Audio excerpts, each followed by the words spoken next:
Welcome to an all-star panel on Banks on the Offense, moderated by John Winick, Clark Street Capital. We're going to be talking about bank quarter Q3 results. I guess that coincides with the end of the government's fiscal year. What's going to happen in 2026? Talk a little about M&A. These guys are great. You're going to enjoy the content. We got Christopher Marinac of Janney, Montgomery Scott, Jason Kuwayama, Godfrey and Kahn, Edward Hida, Secura, and John Winick of Clark Street Capital. John, how long have you been doing this now, these type of events? Pretty much, I think we've been doing these webinars pretty regularly since the regional bank crisis. So I think since like March of 2023. And yeah, well, I think this is like maybe the 6th or 7th time we've had this group back. So, well, this is an all-star panel. We get rave reviews. Gentlemen, you are the experts, and I'm going to stop talking, and I'm going to let you guys take it over. John Winick, introduce your panel. Great. Well, I'll do a better job with the pronunciation than Bob did. Yeah, well, no comment. Go ahead, John. Jason Kuwayama, Ed Hida, and leading off with the presentation, Chris Marinac, who I like to say is the dean of the regional bank analyst. Some may call him a fanboy for the regional banks, but I wouldn't say such a thing. Go ahead, Chris. Take it away. All right, John, thank you. Good afternoon, everybody, and thank you for the opportunity to speak with you today. Just want to give you a little bit of lay of the land on the bank world, and particularly as it sits with what we're seeing on credit quality, both heading into the quarter using the call report data from June FDIC, and then also what we've heard from banks these last sort of roughly a week into third quarter earnings season. So if we move through the slide here, just to give you a couple of setup points. You know, credit risk is always the primary focus for investors. It is always what matters. We may have times where we detour, but credit is really uber alles in terms of what matters most. Yes, we do think investors are looking for more loan growth, and they desire some combative answers to pressure on yields with the Fed beginning to cut interest rates. We do think there's some struggles in the consumer channel, but we also see some big regulatory shifts happening, particularly on M&A being approved a lot faster. We think there is going to be an acceleration of deals happening. That's a detour from the credit conversation, so let's get back to that on the next slide. As we think through what we've been dealing with for really several quarters, there's a lot of misinformation, and it definitely comes back to credit issues because I think we've taken things out of context with some of the noise in the marketplace the past week. So we'll talk today a little bit about this NDFI issue on non-depository financial institution loans, the contagion risk that kind of quickly came on as a fear in the last week, but also talk about the practicalities of banks with heavy reserves, building capital, very good earnings, where that allows them to kind of control what they can control, which is having a pretty big pot with which to cover unforeseen risks. My sense is that it's not about talking about things being one-off or idiosyncratic or other euphemisms. It's much more about the fact that banks are in the business of providing leverage. They take risks. They're going to have errors. We still have incidences of fraud. It just comes in different form and fashion. Sometimes it's big headline fraud that you see with a couple of recent issues. Sometimes it's a lot smaller stuff that you never hear about, but it happens inside of bank branches every day. Fraud is out there and will continue to be out there, no matter whether it's sunny and 70 degrees or whether it's very cold and snowing, to use the metaphor. If we move on to the next slide, couple of background points on credit. Next slide. So these are companies who have gone out of business over my career. So I've covered banks about 33 years. I was around when Mercury Finance plundered in 97. There was a company in the last couple years called Mountain Express, which was a fraud in Tennessee, a convenience store chain. Tricolor was the recent fraud in September. We had an unfortunate situation in 2010 of a bank having a director commit suicide, and later that director was found to be a fraudulent insurance agency. That was one of the real zingers in my career. And then you have companies who have problems in their stock and in their company, but they do come back. That's Ugly Duckling. Ugly Duckling was a busted stock in the mid-90s in the used car finance wave, and today they are Carvana. they've come back as Carvana. And the point is just to pay attention to the mistakes that happen. They're not always leading to complete write-offs, but they are errors that happen. And of course, as you've heard, you do have history repeating itself. So in the credit data today through the end of September, we are seeing bankruptcies up. They're up on a per day basis and up absolute the past couple years. Remember the bankruptcies, there's a couple ways to think about it. If you just look at year over year, you can have concern because we've bounced. That's true. We also had bankruptcies very low during the COVID years because of all the government stimulus. So we're not quite back to bankruptcies as a country to where we were pre-COVID for all bankruptcies, or back to 2010, 2011 during the great financial crisis. Now, I'll caveat that the corporate Chapter 11 bankruptcies are 102% of the 2019 level. So yes, we're back above pre-COVID for Chapter 11s, but the other Chapter 7 and then Chapter 13s have not yet come back to 19. Just take this all with a grain of salt. The bankruptcies matter. They are rising. It's unfortunate for those who are bankrupt and have to take that election. It is going to be part of the credit narrative for the next several quarters because bankruptcies don't stop and you probably see more of them. I just think it's going to be more normalizing than some big negative trend, but it is up from where they have been, and that's a fact. If we move on to the next slide, we like to point out that the banks in the country primarily are commercial lenders, commercial real estate, commercial C&I. They're not big in consumer. There's only a handful of banks who do a lot of credit cards and consumer lending, lines of credit, et cetera. So just as an FYI, if you have a question on consumer, we can talk about it during Q&A. I wanted to kind of focus a little bit on this far end of this slide, which is the NDFI. The S&P banks, which are the biggest banks in the country in the S&P 500, 17% is the average exposure they have to non-depository financial institutions. Those are loans to PE funds, other financial intermediaries, some mortgage finance, some mortgage warehouse, but you do have a fair amount of this PE lending and private funds, which have come very popular in recent years. I think that the banks are trying to lend into this channel to give them participation and take less risk than if they were lending to the companies themselves. A lot of private capital clients are taking more leverage than the banks want to give. So the banks are trying to support the capital call lending and some securitized funds. It has all kinds of different flavors in that bucket. It's not a one size fits all. There is some senior secured lending done in these NDFIs. There are some mortgage finance, as I mentioned, in NDFIs. The reality is that it is a big part of the business and it's growing much faster than the rest of the banking system. I will caveat that no matter what we call a NDFI loan or a C&I loan or even a commercial real estate loan, when you have fraud tends to be a killer in terms of losses. And we've seen that with Tricolor, First Brands, and this Cantor group that came out of the Zions and Western Alliance episode of last week. So it is part of the business. We do think that these are going to be a handful, not hundreds of problems, but it is an indication that the credit cycle is beginning to turn and we are going to see more issues in the business, and we should just be prepared for that. And I think banks will do better than advertised. If we go through the rest of the slides real quick, we do see credit spreads very tight. I think this could be a misnomer, partly because there's so much liquidity chasing funds in the fixed income world, private capital and other type of liquidity.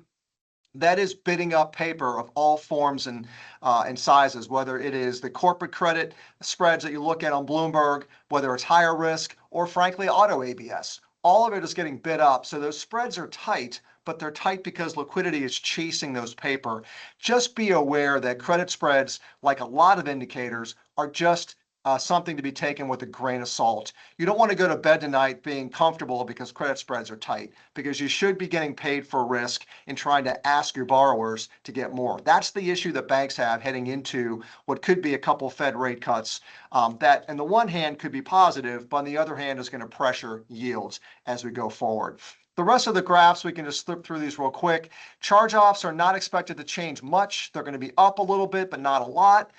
We think generally, if you look at the big banks, they have been having higher losses the last 3 years because they have more credit cards in their mix. However, I do think that the expectation is going to be a moderate increase, not anything significant, even with these incidents that have occurred in the last month. Consumer struggles, I think, are somewhat overblown. We really haven't seen big deterioration in consumer. There are only a few banks who have more than 3% exposure to these major consumer lines of auto, cards, and other revolvers. But those who do have exposure, it's been much more stable on the amount of delinquencies and the amount of losses. I do think it will change, and it could get a little worse. I'm just not sure it's a lot worse just yet, but it's something we have to continue to monitor. Same goes for CRE. Charge-offs are up a little bit and non-owner occupied, as you would expect, but it's nothing dramatic. We still see relatively low write-offs in the owner-occupied and the multifamily channel. Despite all the hullabaloo about multifamily, it has been modest on the loss front, and I think that goes back to having less leverage today than we had in prior cycles. C&I problems have been higher in terms of delinquencies. We think the C&I losses are going to be higher than folks understand because while you have maybe a moderate amount of incidents in the C&I channel, when you have a loss, the loss severity on C&I tends to be in that 40 to 50% range. So it is a bigger number when you have a problem. The key is going to be, does the economy continue to be strong enough to keep the C&I delinquency somewhat restrained? So far it has, but obviously you walk that wall of worry every quarter. John, I think we can leave it there. We did some work on modified loans, and we can circle back on that later. So I want to free back up the time. Great. I mean, I guess I'd ask this for Ed and Jason. I can't recall a time in which the four largest banks crushed EPS, crushed revenue, raised guidance. So, I mean, overall, despite the noise last week with another regional bank crisis, which seems to be a short seller's wet dream, overall, it was quite a good quarter for the banks, no? Yeah, I think we're seeing the large banks, separate themselves a bit here. And, I think it's really the, diversified franchise that they have and their ability, those powerful diversified franchises to, power through. Some of them had, a few credit issues as well. But, with the diversity of earnings, especially on the capital market side, which is generally going to be in the larger bank world, they've got that earnings stream. I am a bit concerned about, and I think a lot of people are, about the credit picture. And, I think we'll get more into NDFIs and things like this. But, certainly, that's come up on, I think, almost all the calls. And, people are drilling down on that. And, individual loans, individual borrowers, and individual relationships. So you need to know, what's going on, with each bank and, understand where they are with that process. But I think, more to come on that for sure. Yeah, John, I think it's getting increasingly more difficult to look to the top 4 or 5 banks as a pulse on the remainder of the banking industry, just because, as Ed said, their income streams are so diversified that to the extent that there are losses, you really would have to drill down into their balance sheet to see what impact that had, because it was probably not very noticeable with the top 4 or 5 banks versus how that might percolate down into, regional banks and smaller institutions. The top 4 are kind of like the Dodgers, right? We're in playoff season, and the big just keep getting bigger and better, and it's just making it harder for everyone else to compete. Yeah. I mean, the thing I would point out is how unfair this is, right? I mean, Jamie Dimon could mention a footnote, a $500 million loss, and I don't even think it'd be a story. Whereas Zions takes this $50 million, $60 million write down on one credit, and the shorts are all pouncing, and the regional bank crisis is back. I think a lot of it, Chris, maybe you can speak to this, is in optics problems for the regional banks, right? I mean, you can't pick on the largest banks, but the regionals always just seem to get the worst PR. Well, John, I think regional banks are really, even mid-sized and community banks, they're like cows. You can tip them over pretty easily, but they do get back up and they will produce more milk. I think that you will see these companies do really well. You know, Zions, for all of the issues that we talked about in the past week, they still had book value grow 2% linked quarter, and that's excluding the sort of put back on the unrealized security losses, which are getting better. So the real book value grows 2% quarter over quarter. That book's probably going to grow 10% or more in the next year. And that's not a bad thing for a company that had an embarrassing loss. Yeah. And John, you know, the federal regulators, in so many words, got their wish, right? They were pushing for higher capital standards, and those aren't really going through. But banks have, you know, become well capitalized by and large, especially versus GFC 1.0. And so when you see a bank take a large write-off, that might have been something they were incapable of doing 8, 10 years ago, but had wanted to do. And so when you see a bank take that write-off, they're doing it out of a conservative measure so that they don't have a death by a thousand cuts. They dig deep, they take that loss, and they hope that they post net recoveries, and they have the opportunity to do that. And hopefully investors can see that this is a bank that is prudently managing its balance sheet and expectations going forward. Yeah. Well, let's talk about NDFI a second. I posted something on LinkedIn a few days ago that got a big response. I mean, when you talk about what banks' exposure is to private credit, let's move fraud out of the way for a minute. Obviously, if there's fraud, all bets are off. But in most cases, take an example I would use. Regional bank makes a loan on $100 million pool of bridge loans from a Southern California originator. Those loans are at 80% LTV. So you've got $100 million portfolio. Collateral is worth $120 million in aggregate. The bank is probably lending 75 cents in the dollar. So they're at 75 million on a collateral pool of 120 million. I mean, even if some of these loans are total wipeouts, which would not happen in a secured commercial real estate loan, it's really the private credit that's going to take the hit here, right? I mean, the banks will have some aftershocks because NDFI lending has been a big part of their originations, but isn't this more of an issue for private credit than it is for the banks? I think so, because the private credit has higher leverage. And at the end of the day, the leverage is really what kills. I do think that there is interconnectivity between banks and private capital and private equity. Let's not kid ourselves. The banks are not completely innocent here, but that doesn't mean they're going to have massive losses. The broad numbers, John, there's about $13 trillion of bank lending on the books using FDIC data. And you have about $1.2 trillion, that's NDFI loans. And of that $1.2 trillion, about 25% is going to be to PE and private capital funds. Maybe a little more, maybe a little less, but it still comes out to maybe 2.5% of industry lending. It's a very acceptable risk that the industry's taken. It's just happened quicker. And to some extent, there was a rule change where this NDFI lending has been spelled out much more clearly in the past 9 months, and that's why it's getting all this fanfare. I think it's going to be key to look at the next data release in about 3 weeks from the FDIC. It's probably going to show more growth of NDFIs at 9/30, but the amount of problems, both delinquency and non-accrual, is most likely going to be very small. So we're still at the early innings of how this saga is going to play out with just these couple of incidences that we know about. So I don't want to say we're out of the woods, but I also don't think it's something that we should view as a systemic risk. It's just a risk that these companies have reserved for and will need to continue reserving for as we go through the cycle. Yeah, and I think banks are going through their portfolios and they're under heightened alert for fraud. The Zions situation was the direct result of Western Alliance in litigation with the same borrower, which obviously raised Zion's antenna. So I suspect, are you hearing that, Ed and Jason? I mean, banks are probably scrutinizing these portfolios, dotting their I's, crossing their T's, making sure their collateral positions are strong.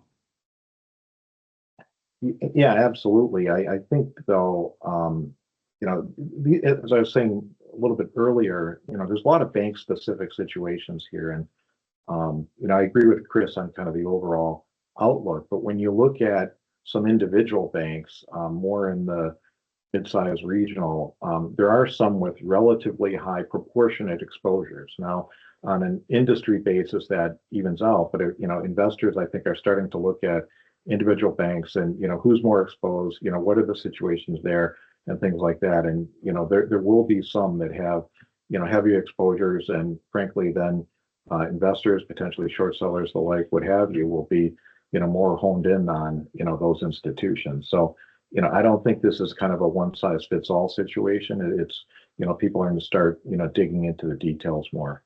Yeah, John, I think it's also important to remember that there's two things at play here. One, and Chris went through it pretty quickly, but there's a contagion factor, right? We saw that with Silicon Valley and some of the fallout that occurred to other banks as a result of that. So we have to keep that in mind. But the second thing is with NDFI lending, we document a lot of these on behalf of banks, and rare is the NDFI loan where there isn't also an intercreditor agreement. And so you have to look at, are these lines of credit or are they terms based on just fixed assets and giving liquidity to a private equity firm to go out and buy more?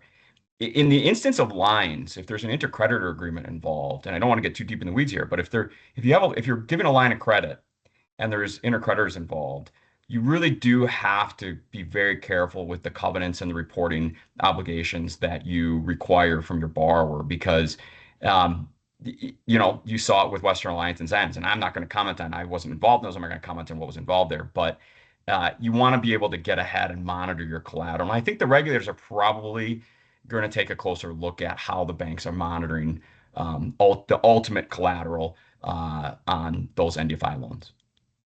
Yeah.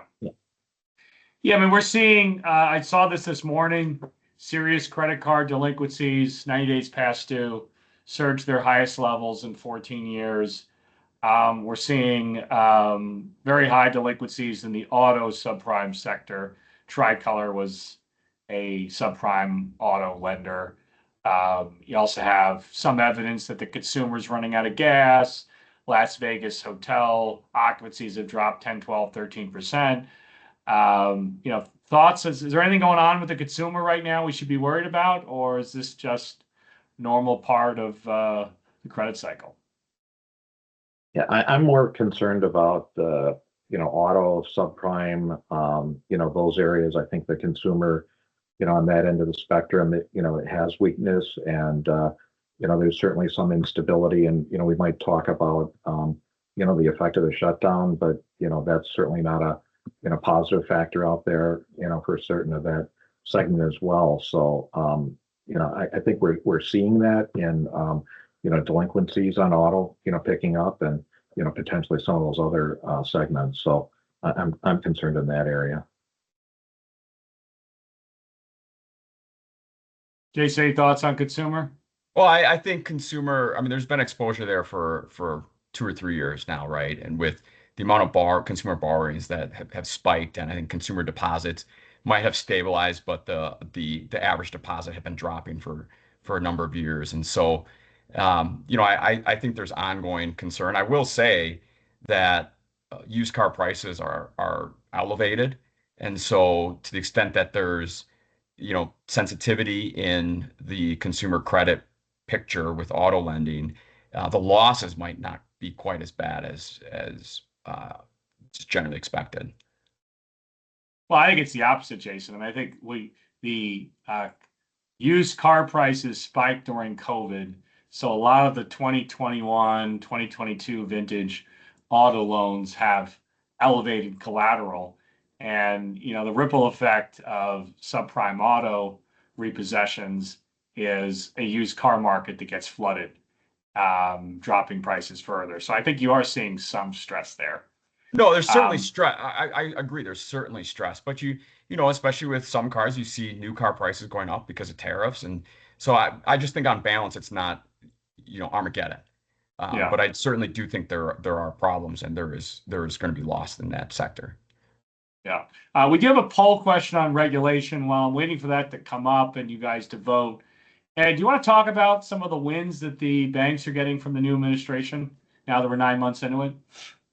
Yeah, I think there's, a number of different areas. I think, we might get a little more into, regulation, but, Scott Bessent has used the words that he's going to remove the regulatory straitjacket from banks, several times. And I think that's really a statement of intent. We're seeing, a greater receptivity and, quicker approvals on mergers. We're seeing, greater approvals with, de novo banks. I think we've seen with the, Genius Act and the stable coin that, banks are getting, powers there, issuers or servicers, if you will, of, stable coin assets, and they're advantaged, in that legislation over, the non-banks out there, and there's some more detail certainly in the regulatory world where, it's becoming a little lighter touch, regulation. We can touch more on that, but I think there's certainly a number of wins, for the banks. JC, surprised by those poll results? Look like I don't have the results haven't popped up for me yet, but moderately less regulation was 53%. 39% was no change. Yeah. 2 people said significantly less regulation. So most people are on the and I'm assuming nobody's at slightly more. So no, it doesn't surprise me. What's not surprising is that to deregulate essentially requires new regulations, and so that is just going to take time to pass lower regulations. I think that at least in my experience, approvals on applications have been a rocket docket, significantly faster. The communication from applications for what, Jason? Could you clarify? Yeah, well, anything from M&A applications to branch applications, which is oftentimes the state, and just generally across the board, the response from both state and FDIC, Fed, OCC has been significantly faster. Now, that could be a symptom of 2 things. It could be a lack of other applications. It's been a slightly down year for M&A. That's changing. That's going to pick up. We were talking about that. But it's also, I think, coming from top down, that these need to be reviewed quicker and there has to be better communication. And with that communication comes faster approvals because you've addressed what the regulators want you to address. Yeah. And so, I can tell you in connection with mutual stock conversion that we did, the applications and the responses to those applications are coming back in record time. And I can only applaud the regulators for their dedication and effort on that. And I think we have to be, cognizant of the fact that they came under a lot of flack for a long time. And really, I've seen a change in the cooperative level that the regulators have been providing with banks. Yeah. It has been a marked change, at least on the legal side. Yeah, I wasn't sure how to read this, but earlier this month, the OCC put out some. Of course, the OCC doesn't regulate that many community banks. I mean, they're more skewed towards the large banks, but I mean, it does seem like some of this was moving away from a regular exam cycle. I mean, are we not going to have exams for community banks? I mean, what's going on with this effort to reduce the burden on community banks, Jason? Well, yeah, and I'll defer to Ed on this too, but just real quickly, no, you're going to see exams. I mean, exams aren't going away. I don't think the exam cycle is going to change. I don't really see any significant change to that. What I do feel, and this is anecdotal or my gut, is that things that were being pushed up to an MOU in the past 2 or 3 years, but probably should have been MRAs, just matters requiring attention and not actually a memorandum of understanding. I think we'll go back to the environment of, and I'm feeling that just with dialogue with the regulators, that they'll be back to MRAs, meaning that banks will be in communication with the regulators. The regulators will note matters that require the board and executives' attention and regular reporting on it, but they won't elevate it to an MOU, which is kind of this penalty box, and they'll work with their banks to address those, which is a positive step forward. But I don't see a reduction in exams. Ed? Yeah, I think there's a number of related rulemakings, and I sort of look back also at that question and the answers there, John. And people are saying that it really hasn't hit yet, and I think that's fair because there is sort of a process with new regulatory rulemaking, and we're actually seeing that. So it'll take a while to unfurl, but there is an important regulatory rulemaking by the OCC and the FDIC defining what unsafe and unsound banking practices are.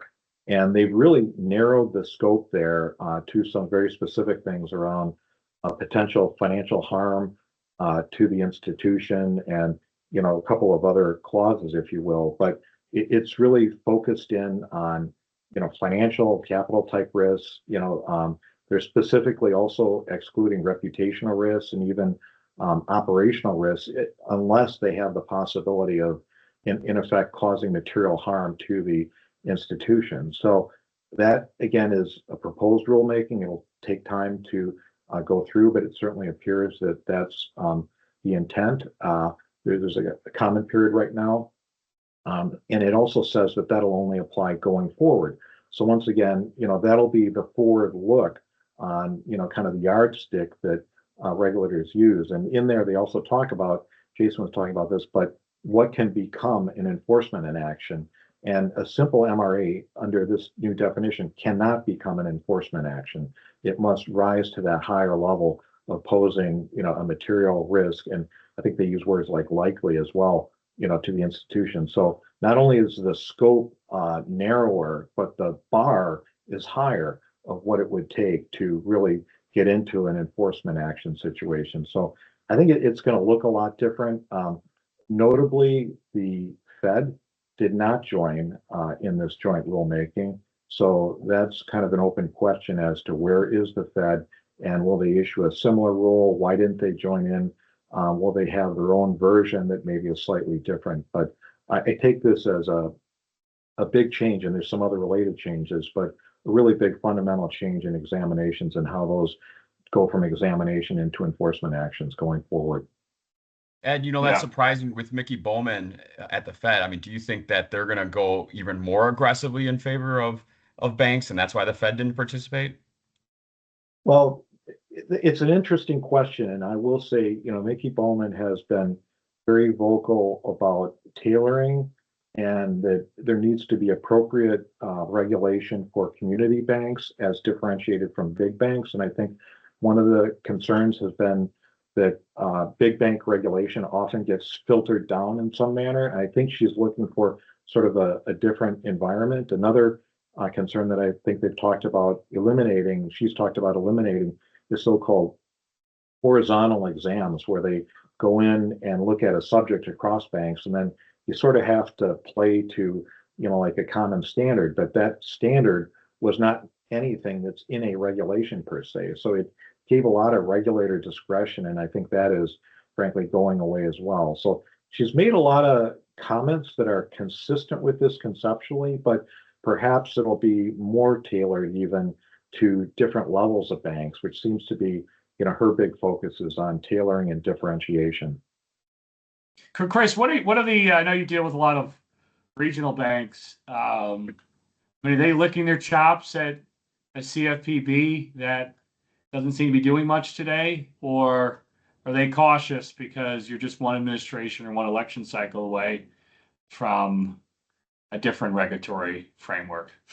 So I think they're happy to have less CFPB work. To your question, John, I think they're also happy that if they want to do an M&A transaction, that they feel like they could get a fair review and a quick review. You look at the Fifth Third Comerica transaction; they intend to get that closed by the end of March, 1st of April. That's a pretty good time frame for an early October announcement. So basically 6 months or less. I think that if banks can see that that is doable, they will follow suit. So I think there are some copycat activities coming up because of what we've seen in the regulatory channel. Certainly, it is going to change whether it's midterm elections or a change in the White House in a few more years. So nothing lasts forever, as we all know. I think a lot of companies think it's go time to do consolidation. What I think is interesting is there's so much change that happens when you have Comerica buying or selling to Fifth Third, and then all of those repeat kind of Me Too transactions that the big banks probably do over the next 2 or 3 years. That's just going to create some chaos down the field, which will make opportunities for those banks who survive. There's still a lot of activity in the mid-sized bank channel as this M&A wave continues to march on. Yeah, I mean, I was wrong on that. I mean, I thought I was skeptical there was a buyer for Comerica, quite frankly. When I saw that Pinnacle did not attract the interest of the largest banks and did a merger of equals that the market didn't particularly care for, at least initially, I was skeptical that there was a buyer. And quite frankly, Comerica was one of the worst performing banks in its entire peer group. It had one of the highest efficiency ratios. That's not a good thing. So it does say, look, for the right price, and investors seem to like it. So, I mean, it does seem like, would you agree with the statement, Chris, that, the top 30 banks are either going to buy someone or sell themselves? I think that's right. And I think that the question is its time frame. I think of that as a 36-month window, not a 36-day window. It's going to take time for it to play out. There's a big difference in stock prices among companies like Fifth Third and then sellers like a Comerica, and that's why that transaction happened. So ultimately, I think you're going to see that the valuations in the marketplace are going to drive whether more deals happen sooner or whether it takes longer to develop. So I think it remains to be seen. Jason, you mentioned you're seeing an uptick in M&A and phone calls as an M&A attorney. Are you seeing that? Yeah, well, just an initial comment there. In our world, there's no such thing as a bad deal. There's only paying too much, right? And so, to the extent that you have the capital and you see the opportunity, as long as the price is right. But absolutely, in the regional and community bank space, we expect a significant, uptick. It's been down for 12 to 16 months, and I expect that to change. And there have certainly been a lot more inquiries, a lot more deals privately being discussed, and a lot more discussions with investment bankers to figure out what the right time to launch is. So the unrealized losses, Chris, Ed, they're not getting in the way of these deals. I know it was such a big impediment a year ago, having to mark those to market. That seems to be okay now. Yes, and I think you're seeing that the companies, at least using Pinnacle and Synovus and Fifth Third and Comerica, they're marking those at reasonable levels, and then they intend to bring those back into earnings over time as those securities pay off. So it's actually another way of kind of having future earnings, because you're taking a discount in terms of how they bring them on the books and then collect them back at par. It is more acceptable than it was 2 years ago. So what that means is that the losses have come in to a more digestible manner. They're not zero, but they're better than they were. The market isn't spooked. Yeah, to give you some context, the Comerica deal happened just a few months after a disastrous conference call where a couple of the analysts basically said, your stock price has done nothing in 25 years. What are you guys going to do about it? Are we seeing more restive investors that are going to see deals like Veritex, deals like Comerica? Are we going to see more people pushing for a sale, you think? I think you'll see more of that. We had another incident yesterday with Eastern Bank in Boston, and surely they'll have more copycat transactions like that. But there's also a lot of quiet investors who express their displeasure quietly and don't do it through a public press release. But I think there is more awareness where companies are not performing and investors are beginning to get fed up. So I think the fact that the regulatory channel is more open to these consolidation events, I think you'll see more of them. Yeah, I've been saying for some time that I would think that bank mergers will pick up, and I think I've said it to Jason for a while, who's more on the front line, but I think we're actually starting to see it hit now.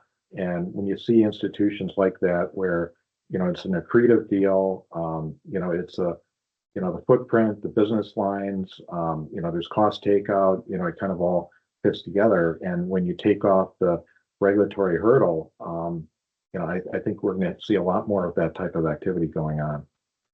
Yeah. If anyone has any questions, please send them through the chat function. Government shutdown. We kind of touched on it early.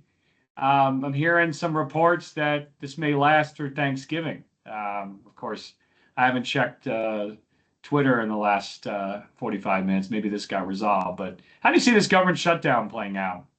And when does this become an issue? Or is it an issue? Well, it's not really an issue for the FDIC or the Fed, right?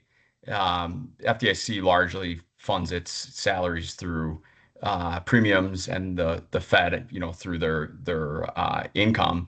And so I haven't seen any change with the Fed and the FDIC. But on a broader picture, the SEC is a skeleton crew right now. Any registration statements, anything like that, those are on hold. And then just generally at large, the impact that could have on the economy, I think it's a growing concern, a real growing concern. I think for general bank regulation, though, it's status quo.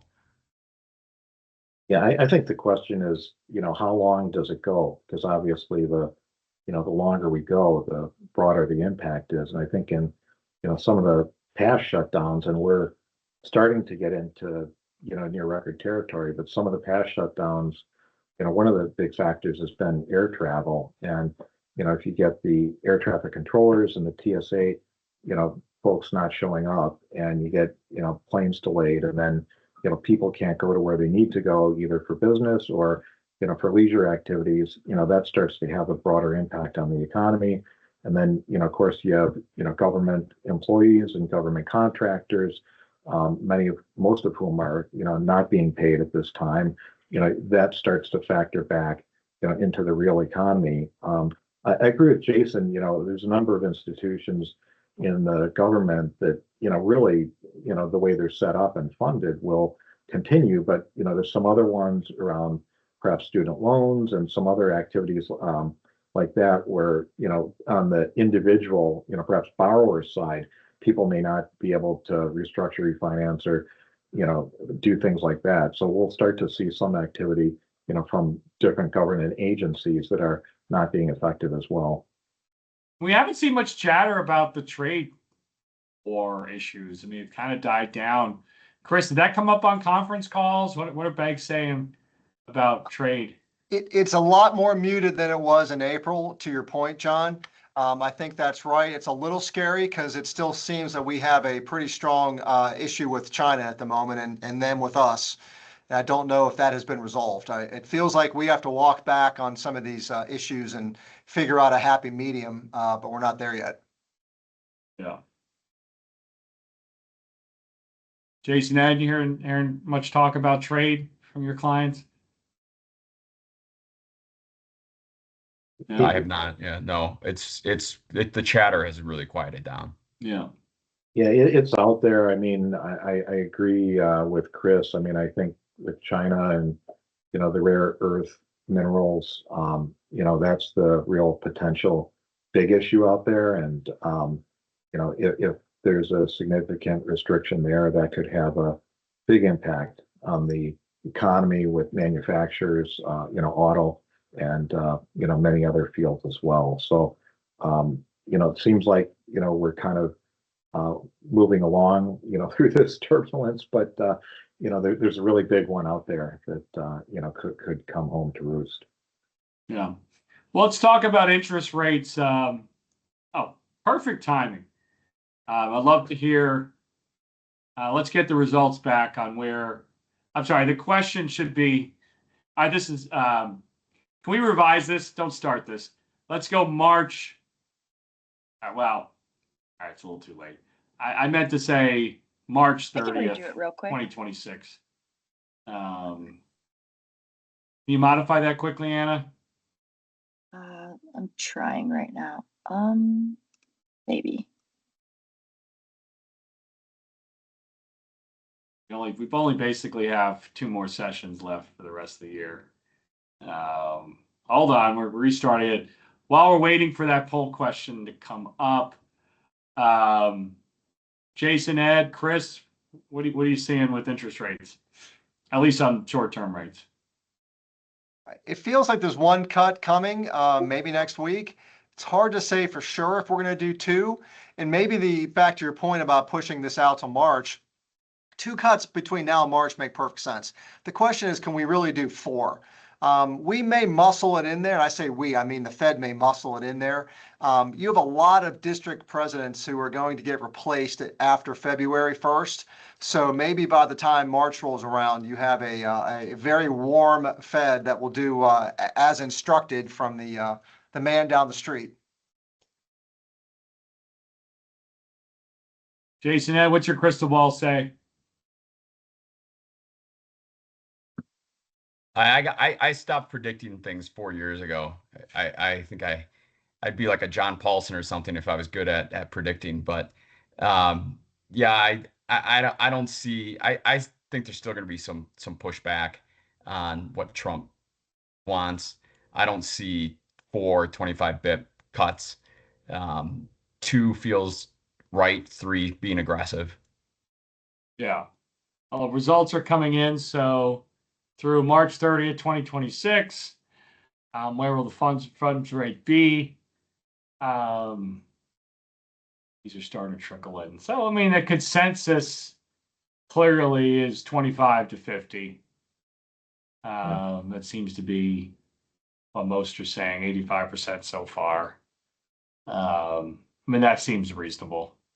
I mean, it does seem like the bigger issue is do you start to get some pressure from the Fed to bring back QE to get the 10-year and get mortgage rates down? That could get interesting if the economy softens, the Fed does these rate cuts, but long-term rates don't move down the way they were hoping. You know, does the Fed get back in the QE game again? You know, Chris, any thoughts on that? I think they're already there. I mean, if you look at the maturities that are rolling off every week, for every dollar that's supposed to roll off, only 20 cents are actually rolling off. And that's just the maturity schedule in that they call it the 4-1 document every Thursday night at 4:30. If you just watch that, you can see that the scheduled maturities are way larger than the actual contraction in the balance sheet. And the balance sheet actually stopped contracting in the last couple of weeks. It actually had a tiny tick up. It just makes you wonder if the Fed is going to start growing the balance sheet again, which is what you're asking. I wouldn't rule that out, but see, the market's not going to like that. And that's going to have an impact on longer rates and not get the 10-year or the mortgage rate to have the intended effect. That's where you have to be careful with what the Fed does and how the Treasury Secretary portrays what's happening. Let's talk about loan mods. A friend of mine had a question. We did kind of gloss over the loan mod slide. I mean, one thing that I would point out with some critique is, you know, we've gone from once a TDR, always a TDR, to a more difficult way to keep track of modified loans. Chris, how would you say the transparency is for loan modifications from the public banks? So it's transparent from the standpoint that what you've done in the past 12 months gets filed deep behind the page 60 of the call report, the FDIC bank charter report. You can find it. It's not terribly hard. The reconnaissance we did is that it's only a few basis points around the whole industry. The question, though, is when you dig down to the biggest banks, you know, Bank America and Citi and some others, they use modifications, and it's not just in the residential channel. They do it in the commercial CRE and C&I. None of these numbers are alarming because they're 2 or 3%. They're not big, but they're not zero. And I guess that's the point is early in this credit cycle, which I think we are, you're still seeing the banks do, those big banks do some of that behavior. And they are kind of shy about that. And that's one of those points where they'll talk around it on public conference calls, but the FDIC data suggests otherwise. It's something we have to continue to watch. I'm not losing sleep over it yet, but I suspect we're going to see that be another area where you could find a couple of insects, as they say. Yeah. Ed, Jason, thoughts? Mods? Yeah. One thing I'm curious, Chris, if you've seen this, but I saw a statistic about an increased use of pay in kind in the, I think, commercial space where, you know, the borrowers are not on a performing basis on interest. And I forget the population, but the stat was, I think it went from 7% to 11% are now on some type of a PIK basis. I'm just curious if you've seen that in the analyses you do and your take on that. Yeah, so a lot of that comes from the BDC business development channel. There are more BDCs and they're publicly traded and they give a lot of good information. So that's part of their transparency. It is a method to how they run themselves, and sure, I suspect you'll see that number climb even more. So, Ed, you're right. It's a signal. We should not ignore it. It's part of what's happening there. The good news is the BDCs are not that large in total. But having said that, I like to weave all these signals together to kind of create the mosaic of what's happening. And, there are reasons to be cautious for sure. Yeah. Bob, look like you're itching for a question. I have that two look questions. on your face. And you're the group to ask. Forbes yesterday ran an article talking about legislation to increase FDIC insurance from $250,000 to $10 million. They're against it. I'm not going to, whatever. I guess my question to you guys is, what do you think about that? Would that solve the regional bank problem sometimes we read about, or is that, what do you guys think? Yeah, I had strong thoughts about this after SVB, where the FDIC essentially guaranteed the entirety of the deposits, right? And my thoughts have not changed. I think moving the insurance level up or making it unconditional could have a negative effect on how banks conduct themselves and how they run themselves. So I don't see that as the answer. Is 250 a stale number like 100 was, I don't even remember, 10 years ago or whatever it was when they changed it? Possibly. And so I'm not going to try to dive down and see if 250 is a stale number, but 10 million or unlimited is, I think, just out of the question in my book. I think that the FDIC has painted itself a little bit into the corner because there was a thought that, well, they unconditionally and fully guaranteed SVB's deposits, but then there were some smaller bank failures and they didn't, which in my book seems a little counterintuitive. So I don't really have a straight answer here for you other than from my perspective, I think it would be a bad idea. Well, your perspective is much better than mine, so I appreciate that. Go ahead. I think there's a lot going on here. I believe there's some actual bipartisan legislative proposals on this. And what I understand, I think I saw something that Besant expects to mark up to come to committee within about a week or so, raising the threshold. And I think there's been several numbers thrown around, but I think it was 10 million. My understanding on the latest proposal was it was for small banks only, so would not apply to the GSIBs and the like. I think the concern, though, is, as we saw in the SVB scenario, was that when you have non-interest bearing business accounts that are used for like kind of funding operations and working capital, a company needs to keep more than 250K, at the bank, and those are intended for things like payroll and other expenses to run the business. And if that's not protected, then that bank, their treasurer, whoever it is, that company needs to be monitoring that and then moving that money around. And it's not easy to do if you're tied into your payroll systems and the like. And so the concern is, that's kind of the, middle market, lifeblood of the economy, these firms, we want to protect them. So I think, there's a valid concern there. I think what they're trying to do is put some, guardrails on the size of the bank, some other guardrails that, this will be applied not just across the board, but in a way to protect that group. I think in that sense, that makes a lot of sense to me. Maybe different minds may differ, but, there's an important need there to, protect the economy.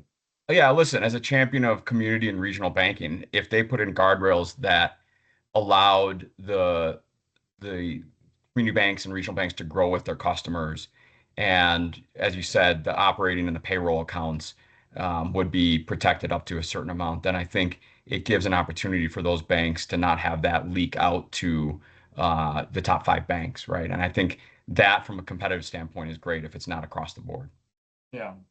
Well, I think, if you go back to the liquidity crisis, people pulled their money out of regionals, they put them in the large banks, then they realized the large banks weren't paying for deposits, and the money gradually came back to the regionals, everybody else. So it seems like this issue has kind of gone away.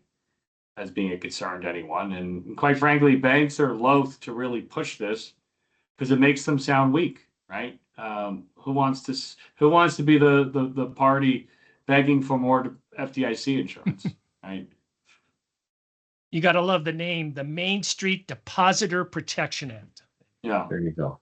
Bob, what are you hearing with SBA? So, I mean, this has been shut down for, I mean, are they doing anything? Is there anyone there working? Very skeletal crew. I was at the trade association last week, and of course, the SBA officials were not able to travel to present to the industry. In this case, John, the CDC 504 loan industry. This week is the big 7A trade show, and again, they're not going to go there. Up to now, my position has been, we're 3 weeks from the year end. The banks are still processing the document and can fund any loan approved as of September 30th. So we're 3 weeks down, and that hasn't been a problem. They're processing and holding everything for funding. They're improving it internally. So the banks are still doing their job. They just can't get the loan approval number. The longer that extends, John, obviously now we're going to have problems in terms of funding. But right now, it's business as usual. But the longer it extends, then it's going to be a problem. Yeah, yeah. My other question that I have for you guys is, and just what John was saying, how's the shutdown going to affect Q4 earnings for banks? I mean, it has an impact. I saw a study that it's pretty meaningless if it's a couple weeks, but when you have I agree with that. The first Trump shutdown, I think was like 41 days or something. It definitely shaved 2 points out of the GDP. So, I mean, it does have an impact if it's persistent like that. I think there's flexibility on the loan loss reserves, and no one likes to hear that, but that will probably be how they navigate through that. We still have some growth of spread income in the fourth quarter. So I think there is an impact to Ed's point. It's not zero, but I also don't think it's going to be a major factor. I just think it's more of a headwind that the banks will dance around. Thank you. All right. Bob, you want to take us away? Hey, gentlemen, as always, that was great. When are we going to do the next one on this topic, John? After the first of the year? Soon. We want to get these out earlier so we can promote them. All right. Great information. As always, great feedback. And this concludes today's Banks on Offense Q3 Results 2026 Outlook and the M&A Surge webinar. Thank you very much, all. Hop back in, guys, if you want to debrief. Thanks, everyone.